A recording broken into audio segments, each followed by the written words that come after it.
महाराष्ट्रामधील धरणांमधील पाणी साठा हा घटल्याचं चित्र आहे। महाराष्ट्रामधील धरणांमध्ये गेल्या वर्षापेक्षा 25% पाणी साठा कमी झालाय। महाराष्ट्रामधील धरणांमध्ये फक्त 44% पाणी साठा उरलाय। मराठवाड्यामध्ये सर्वाधिक चिंताजनक परिस्थिती पाहायला मिळते।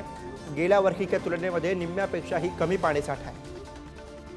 मराठवाड्यामध्ये गेल्या वर्षी 48% तर या वर्षी फक्त 23% पाणी साठा शिल्लक आहे।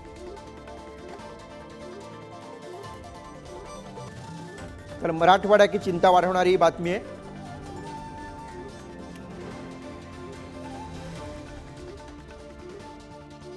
आणि याविषयी अधिक बोलण्यासाठी ज्ञानेश्वर आणि सचिन जिरे आपले प्रतिनिधी सध्या आपल्या सोबत आहेत। सचिन, मराठवाड्यामधली चिंताजनक परिस्थिती ही खूप चिंताजनक परिस्थिती म्हणावं लागेल। मराठवाड्यातच नाही, मात्र जर आपण अमरावतीचा विचार केला तर अमरावतीमध्ये देखील फक्त 54% एवढाच पाणी साठा शिल्लक आहे। आणि त्यातल्या त्यात आता मराठवाडा मागे काही वर्षापूर्वीपर्यंत आपण पाहिलं की मराठवाडा हे दुष्काळग्रस्त भाग म्हणून अशी ओळख होती। मात्र गेल्या काही वर्षांमध्ये तिथं चांगला पाऊस झाला होता, त्यामुळे ही ओळख कुठेतरी मिटत चालली होती। मात्र हा वर्ष जो आहे हा पुन्हा एकदा दुष्काळाच्या कडे आता मराठवाडा जाताना आपल्याला पाहायला मिळेल। कारण की जर आपण पाहिलं सर्वात मोठा डॅम इथे आहे जायकवाडी धरण, त्या धरणाची पाणी पातळी जर आपण पाहिली तर केवळ 24% एवढा पाणी साठा त्या धरणामध्ये आहे। त्याच धरणातून मराठवाड्यातल्या अनेक जिल्ह्यांना, उद्योगांना, त्याचबरोबर पिण्याच्या पाण्यासाठी असेल किंवा वापरासाठी असेल, शेतीसाठी असेल, तिथूनच पुरवठा केला जातो आणि अर्ध्यापेक्षा अधिक शेतजमीन त्यावरती अवलंबून आहे। मात्र अशी परिस्थिती असताना आता उन्हाळा सुरू झालेला आहे आणि अशा परिस्थितीत 24% एवढाच त्या धरणामध्ये पाणी आहे। आणि आपण पाहिलं की अनेक गाव, अनेक वाड्या वस्त्यांमध्ये आता टँकरद्वारे पाणी पुरवठा केला जात आहे। त्यामुळे आता पुढची परिस्थिती मराठवाड्याची ही भीषण होणार आहे एवढं मात्र नक्की आहे। कारण की 24% पाणी साठ्यावरती कसं पूर्ण उन्हाळा काढणार हा एक मोठा प्रश्न आहे, शेतीचा मोठा प्रश्न आहे। आणि त्याचबरोबर जर पुढच्या काही महिने हा जसा जसा उन्हाळा वाढत जाईल तसा तसा हा प्रश्न बिकट होत जाणार। त्यामुळे चिंता वाढवणारी ही बाब आहे। कारण की आपण पाहिलं की मराठवाड्याच्या लातूरला रेल्वेद्वारे पाणी पुरवठा करण्याची वेळ देखील आली होती, तशी वेळ यावेळेस येते का अशी पद्धतीची शंका आता व्यक्त केली जात आहे। कारण की पाणी पातळी खूप मराठवाड्याची खालावलेली आहे।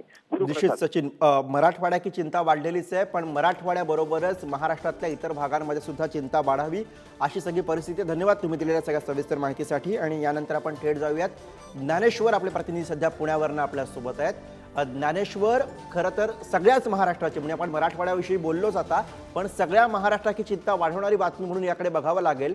कारण राज्यामधल्या धरणांमध्ये मागच्या वर्षीपेक्षा फक्त 25% पाणी साठा आता कमी आहे। गुरुप्रसाद, ही अत्यंत गंभीर गोष्ट आहे। आपण जर संपूर्ण राज्याचा विचार केला तर आता फक्त 43.78% इतकाच संपूर्ण राज्यातल्या धरणांचा पाणीसाठ्याचा विचार आपण जर केला तर पाणीसाठा शिल्लक आहे। जर आपण पुणे विभागाचा विचार केला तर 45.7% पाणीसाठा शिल्लक आहे, जो मागच्या वर्षी, म्हणजे फरक लक्षात घेतला तर आकडेवारीतून आपल्याला लक्षात येईल गुरुप्रसाद, मागच्या वर्षी याच तारखेला जवळपास 70% पाणीसाठा होता आणि आज पुणे विभागाची जर आपण आकडेवारी पाहिली तर ती 45%वर येऊन पोहोचली, म्हणजे मोठी तफावत आहे। कोकण विभागाचा जर आपण विचार केला तर मागच्या वर्षी 52% पाणीसाठा होता, यावर्षी कोकणात थोडीशी परिस्थिती बरी आहे, 56% इतका पाणीसाठा आहे, तो काही फार समाधानकारक नाही।